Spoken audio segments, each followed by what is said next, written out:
ETF index mutual funds నేర్చుకుని stock మార్కెట్లో రాణించాలనుకుంటున్నారా? వెంటనే ఈ నెంబర్కి కాల్ చేయండి.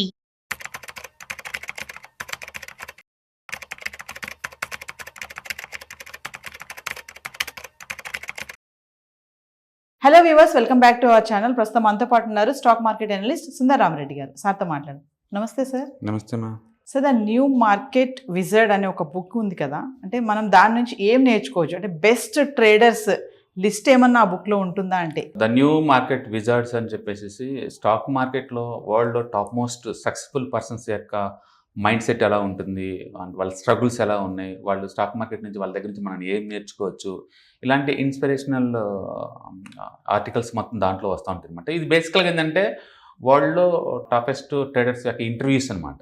సో మనం ఏదైనా ఒక బుక్ చదివాం అనుకోండి, ఆ బుక్లో ఆధార్ యొక్క ఆలోచనలు మనకు అర్థమవుతూ ఉంటాయి. ఆధార్స్ ఏం చేశారు, వాళ్ళు ఎలా స్ట్రగుల్ అయ్యారు, ఎలా మనీ మేక్ చేశారు, ఎలా దాన్ని మేనేజ్ చేశారు, ఇవన్నీ కూడా ఒక బుక్లో ఒకటే ఉంటుంది. బట్ ఇక్కడ అట్ట కాదు, ఇంటర్వ్యూస్ ఇవి వరల్డ్లో సక్సెస్ఫుల్ ట్రేడర్స్ యొక్క ఇంటర్వ్యూస్.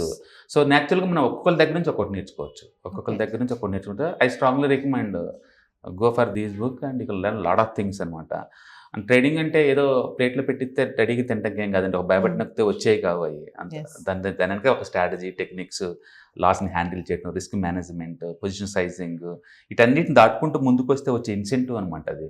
అందుకని ఇలాంటి బుక్స్ చదవడం ద్వారా మనకి ఆ మెచ్యూరిటీ లెవెల్ పెరుగుతాయి అనమాట. మనం అప్పుడు రిస్క్ని హ్యాండిల్ చేయడం వస్తుంది అనమాట. ఒకటి, stock market is all about risk management, nothing else. నీకు ఎంత అఫోర్డబిలిటీ రిస్క్ ఉందంటే అంత తీసుకోవచ్చు. నాకు రిస్క్ వద్దు అంటే go for multi assets, risk తీసుకుంటా ఈక్విటీకి వచ్చేసేయండి. అందుకని మీరు ఏ పని చేసినా సరే రిస్క్ మేనేజ్మెంట్ దృష్టిలో పెట్టుకొని మీరు చేయాల్సి ఉంటుంది అనమాట.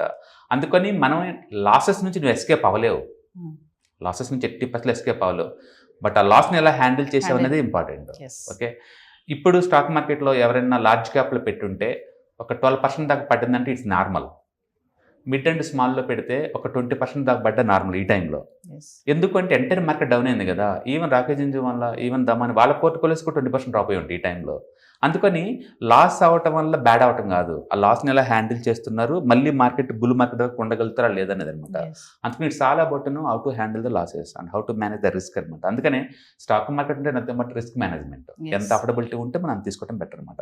అండ్ సెకండ్ థింగ్, మీకంటూ ఒక ఎడ్జ్ ఉండాలి. మార్కెట్లో అందరిలాగా కాదు, మీకంటూ ఒక ఎడ్జ్ ఉండాలి. ఒక్కొక్క ట్రేడర్లో ఒక్కొక్క యూనిక్నెస్ ఉంటుంది. అందరూ ఒకేలాగా చేయలేదు. కొంతమంది అచ్చం ప్రైస్ ట్రేడ్ యాక్షన్ మీద ఫోకస్ చేస్తారు, కొంతమంది ఎలైట్ వేవ్ మీద ఫోకస్ చేస్తారు, కొంతమంది స్మార్ట్ మనీ టెక్నిక్స్ మీద ఫోకస్ చేస్తారు, కొంతమంది హార్మోనిక్ ప్యాటర్న్స్ మీద టెక్నిక్ చేస్తారు, ఇంకొంతమంది గ్యాప్ ట్రేడింగే తీసుకుంటారు, ఇంకొంతమంది ఎపిసోడిక్ పివోట్సే తీసుకుంటారు, ఇంకోటిలో కొంతమంది పాకెట్ పివోట్సే తీసుకుంటారు, ఇంకొక మంది ఐపీఓ బేస్ బ్రేక్అవుట్ అయితే తీసుకుంటారు, టైట్ ఫ్లాగ్ బ్రేక్అవుట్ అయితే తీసుకుంటారు. ఒక్కొక్కళ్ళు ఒక్కటి ఉంది. వాళ్ళ లైఫ్ స్టైల్ మొత్తం ఒక టెక్నిక్ మీద ఫోకస్ చేస్తారు. అది వాళ్ళ ఎడ్జ్ అనమాట. అది వాళ్ళ ఎడ్జ్. అందుకని మనకేంటి ఎడ్జ్ ఇక్కడ అనేది క్లారిటీ ఉండాలి. సో ఇలాంటి ఇంటర్వ్యూస్ అవటం దాని అంటే ఆ పర్టికులర్ పేమెంట్స్ ట్రేడర్ ఏం చేస్తే మనీ మేక్ వచ్చిందా అది మనకు అర్థమవుతుందంట. ఎక్కువ మంది ఇంటర్వ్యూస్ చూసే కొద్దీ మనకి ఎక్కువ టెక్నిక్స్ అర్థమవుతూ ఉంటే సో వాళ్ళకి అర్థమైంది యూనిక్నెస్ ఏదో ఒకటి ఉండాలి అనే విషయం అనమాట. And third one, and simplicity always win. Complex strategies work out అవుతుందని ఎక్కడ నువ్వు హిస్టారికల్ ప్రూవ్ లేదు. సింప్లిసిటీ ఆల్వేస్ విన్ అనమాట. సపోజ్ మార్క్ మిండర్విన్ అనుకోండి, ఆయన VCP pattern and moving average కానీ పైన ఉండాలి. అంటే క్యాన్సిలింగ్ పాస్ అయి ఉంటారు స్టాక్స్, క్యాన్సిలింగ్ థీమ్ని పాస్ అయి ఉంటారు. అంటే ఫండమెంటల్ సౌండ్ స్టాక్స్ టెక్నికల్గా సౌండ్ ఉన్నప్పుడు వీసీపీ ప్యాటర్న్ ఉన్నప్పుడు తీసుకోవడం అనేది మార్క్ మినర్విన్ స్టైల్. అలాగే ప్రదీప్ అనుకోండి, అంటే స్టాక్ బి ఓనరు, వాళ్ళు ఎపిసోడిక్ పివోట్ అనమాట. అంటే ఏదైనా హ్యూజ్ గ్యాప్ తోటి విత్ వాల్యూమ్ తోటి వచ్చినట్టు మాత్రం పిక్ చేసుకుంటారు, వేరే తీసుకోరు. అది అతని స్టైల్ అనమాట. ఇట్లా వరల్డ్ మొత్తం తీసుకుంటే ఒక్కొక్క దాంట్లో ఒక్కొక్క సింపుల్ స్ట్రాటజీస్ ఉంటాయి. అవి చాలా కాంప్లికేటెడ్గా 20-30 థింగ్స్ కలవటాలు అట్లేం ఉండవు. అందుకని ఎంత సింపుల్గా వెళ్తే మనకు అంత బెటర్ అనమాట. మంచి ట్రెండింగ్ మార్కెట్లో ఒక మూవింగ్ యావరేజ్ చాలు, నువ్వు సపరేట్ టూల్స్ ఏం అవసరం లేదు. అండ్ సైడ్ మార్కెట్లో ఏ టూల్స్ పనిచేయవు, మార్కెట్ దూరంగా ఉంటాయి ఆ రోజు. అందుకని మీకంటూ ఒక సింప్లిసిటీ ఉన్న టూల్స్ కావాలి తప్ప కాంప్లికేట్ టూల్స్ ఏం అవసరం లేదు. Okay, and fourth one, market తగ్గట్టు మీరు ఫ్లెక్సిబుల్గా ఉండాలి. అడాప్టబిలిటీ అండ్ ఫ్లెక్సిబిలిటీ ఉండాలి.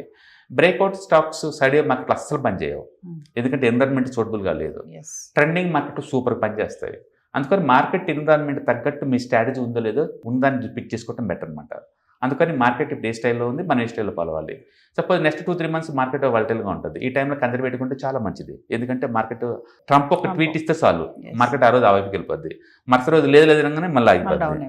ఇప్పుడు కెనడా మెక్సికో మీద 25% ట్యాక్స్లు అన్నాడు, మళ్ళీ ఆపేసాడు 1 మంత్. నెక్స్ట్ 1 మంత్ అది ఏమవుతుంది ఎవరో తెలియదు, మళ్ళీ నెక్స్ట్ ఇంకొకటి.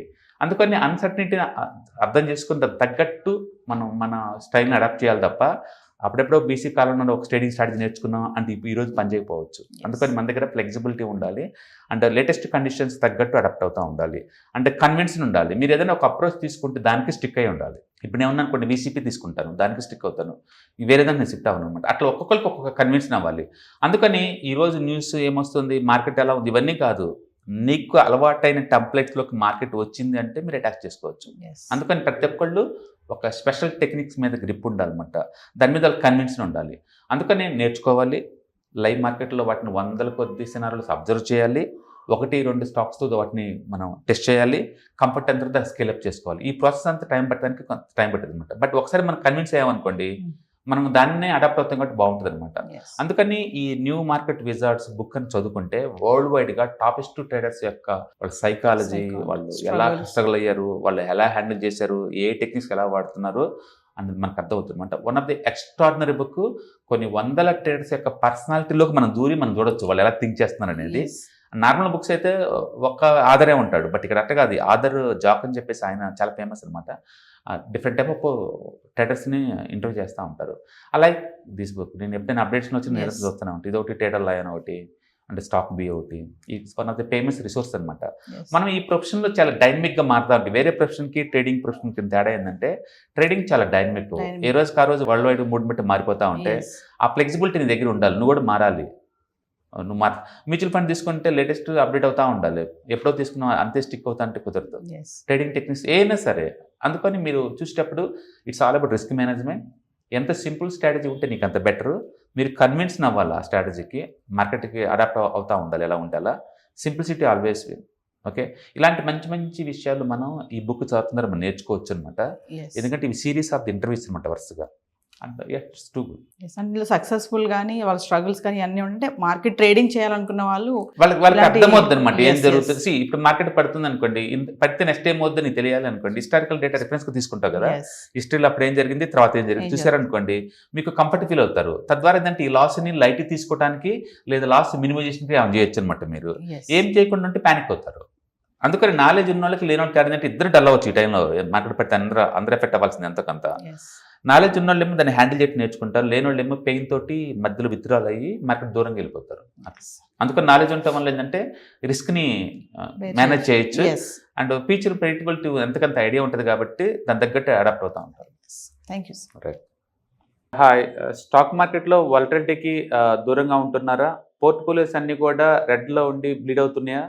అంటే స్టాక్ మార్కెట్లో ఉండి సస్టైనబిలిటీ ఉన్న బిజినెస్ మోడల్ లాగా లేదా స్టాక్ మార్కెట్ లాంగ్ టర్మ్లో మంచి వెల్త్ క్రియేట్ చేసుకునేలాగా ప్లానింగ్స్ ఏమైనా ఉన్నాయా? అయితే అలాంటి వాళ్ళ కోసం ఈ ప్రోగ్రామ్ అండి. ETFs, index funds and mutual funds. మా స్టాక్ మార్కెట్లో ఉండి కూడా సెక్యూర్ వేలో మనీ మేక్ చేసుకునే పద్ధతి ఏదైనా ఉందంటే రిటైలర్స్కి ఈ మూడే అనమాట. దీంట్లో కాంప్రహెన్సివ్గా మీకు ట్రైనింగ్ అండ్ గైడెన్స్ దొరుకుతుంది. అండ్ వీకెండ్స్లో జరిగే ఈ ప్రోగ్రాంలో అటెండ్ అవటం ద్వారా ETFs, index funds and mutual ఫండ్స్లో మీ నాలెడ్జ్ పెంచుకోండి. మీ పోర్ట్ఫోలియో మీరే మెయింటైన్ చేయడం ద్వారా ఇయర్లీ యావరేజ్ మీద 20-30% మనీ మేక్ చేసుకోండి. All the best. Thank you.